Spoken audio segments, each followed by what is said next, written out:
Hey, what's up, everybody? It's Charles Sabanz. I want to welcome you guys to another episode of the DREAMERSPRO show, where we cover everything from sports, hot topics, classic debates, entertainment, when we give you guys a fresh perspective on things and how we see them. So today we're going to be talking about LeBron James's agent, Rich Paul. So you guys know the formula at, with these LeBron guys is always take a shot at other players in order to uplift their guy, and LeBron James. So I came across an article today from Fadeaway World with the headline says, Rich Paul shuts down narrative that LeBron has always played with all-star teammates. Really?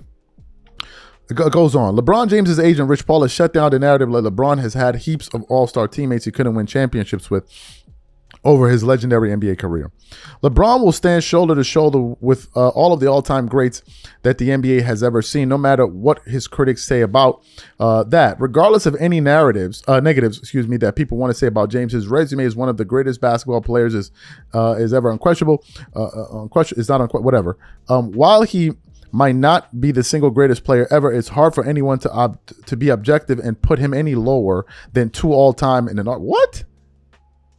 Is this whoever wrote this? Bro, you got to get it off your chin, man. Like, damn, son, get it off your chin. Whoever at Fadeaway wrote this article, bro, wipe your chin, man. You Jesus. Anyway, one of the biggest arguments that detractors use to hurt his legacy is that LeBron's career accomplishment of 4 6 in the NBA Finals. When you add up the illustrious list of former All-Stars James has played with, the counting being 33 as of this season, many question the greatness because he's failed on the biggest stage with so many times despite having teammates of this caliber, but the truth isn't as black and white as it seems. James's agent and CEO of Clutch Sports, Rich Paul, shut down the narrative around James's all-star teammates over his career on an episode of Game Over. So let me read what Rich Paul said, right? And I think this is a direct shot at Kobe Bryant. Let me read this. He said, Rich Paul on the narrative, LeBron James has played with these all-stars throughout his career. I hope it's up. It then says, LeBron has always played better with less. People add all these people up that he played with, but those guys weren't even in their prime. If you put him with Shaq, prime Shaq, he has 12 rings. What are we talking about? So this is where I got to jump in. Rich Paul, what you mean LeBron is winning 12 rings with Shaq, bro? What you mean by that? If LeBron could win 12 rings with Shaq and Kobe could only win 3, that means LeBron is a hell of a guy. He must be really, really good. So LeBron gonna win 12 with Shaq, but Kobe could only win 3. How is that possible? First of all, the disrespect of Kobe needs to stop, bro. You're disrespecting Kobe by proxy. You're talking about if he had Shaq.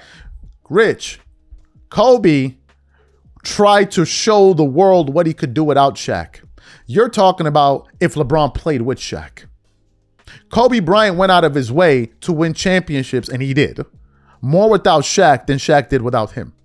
That's number one. Rich Paul, how many championships did Shaq have before Kobe Bryant joined him? How many? When he was playing with players like Penny Hardaway, how many championships did Shaq have? 0, right? 0. So, as far as I know, Shaq has 1 ring. He never won before he got Kobe. After he played with Kobe, he won 1. But after Kobe played with Shaq, he won 2.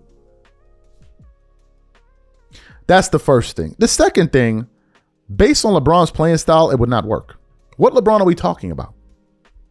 I don't know if you know anything about LeBron and Kobe's game. They're totally different. Kobe was a jump shooter, particularly a mid-range jump shooter that shot in the low 40s, around over 40% from the mid-range, right? Outside of 10 feet. Kobe shot that. LeBron outside of 10 feet shoots 37%. But if you go look at Kobe Bryant's game, Kobe complemented Shaq perfectly because Kobe didn't need the ball to operate. More importantly, at the time LeBron was playing that you're talking about, LeBron would be deemed totally ineffective if he didn't have the ball at that time. Because this success that you're talking about, LeBron, for him to have success, he needs to play with a certain set of people, especially people that can stretch the floor and shoot. When Kobe played with Shaq, Kobe operated a lot in the mid post and in the mid range. That's where Kobe operated. Shaq dominated the paint. So those driving lanes were not there. When Kobe was playing with the Lakers, they only had a few specialists that could hit threes. At that time in the NBA, they had specialists. Not everybody was shooting threes. So the Lakers were using a triangle offense. You're telling me you're going to replace a non-shooting LeBron who cannot shoot from the mid-range. You're going to replace him with Kobe Bryant, who was a mid-range assassin, late game closer, could hit free throws at the end of games. You're going to replace him with that, and they're going to win 12 rings with LeBron's playing style. When you know the majority of LeBron's offense comes from attacking the basket. You know that. But the paint will be clogged. So what's going to happen? Shaq is going to turn into what? Chris Bosh? Or Kevin Love? Go look at the big men that LeBron has played with and look at what their games turned into. Chris Bosh, Kevin Love. What did they turn into? Even Anthony Davis at a certain point. What did they turn into? But you're saying that LeBron could win 12 rings. 12 with Shaq, but Kobe could only do 3. Bro, it means that you're saying LeBron is exponentially better than Kobe. Then fine, let's say that, Rich. Let's say LeBron is exponentially better than Kobe Bryant. Let's say that, right? LeBron still played with Anthony Davis. He still played with Luka Doncic. He still played with Kyrie Irving. He still played with Kevin Love. He still played with D Wade. He still played with Chris Bosh. He still played with Rajon Rondo. Those guys were not outside. Was Luka Doncic outside of his prime? What about Anthony Davis? Was he outside of his prime? What about Kyrie Irving? Was he outside of his prime? What are we talking? Bro, why can't y'all just give this dude his props and call it a day? Rich, LeBron played with a lot of all-stars. And if you want to compare him to Michael Jordan, I don't know what you're talking about. You're talking about these guys weren't in their primes. Dennis Rodman was 38, 37 years old in 1998. Dennis Rodman. Jordan played with how many Hall of Famers? I think Parrish for like 1 year. So Scottie Pippen, Horace Grant, Dennis Rodman. How many Hall of Famers did LeBron play with, Rich Paul? How many? I'm running out of fingers. How many? Should we count them? How many Hall of Famers? How many? Carmelo Anthony was the same age as Dennis Rodman when he played with LeBron James. The same age, 37 years old. Let's go through them. Hall of Famers: Dwight Howard, Carmelo Anthony, Derrick Rose. Matter of fact, I'll remove Derrick Rose. I'll remove him. I'll even remove Shaq. Dwight Howard, Carmelo Anthony, future Hall of Famer Anthony Davis, Dwayne Wade, Chris Bosh. Who else am I missing? Kyrie Irving is going into the Hall of Fame. Kevin Love is most likely going to go into the Hall of Fame. Who else am I missing? Luka Doncic. Like, bro, what are you talking about? Just call it a day. Son didn't win as many titles as those guys. Knock it off with the 12 rings. Knock it off. LeBron has played with immensely talented players.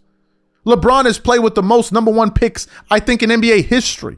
And while you're talking about LeBron's dominance, Rich Paul, how is it possible if LeBron is so dominant during his East run when he was going to titles that I think he only played against one All-NBA player in Derrick Rose? How's that possible? How do you explain that? What about the weak-ass East? Explain that. I get it. That's your man, but damn. Like, damn, son. Damn, we get it. That's your man, but damn.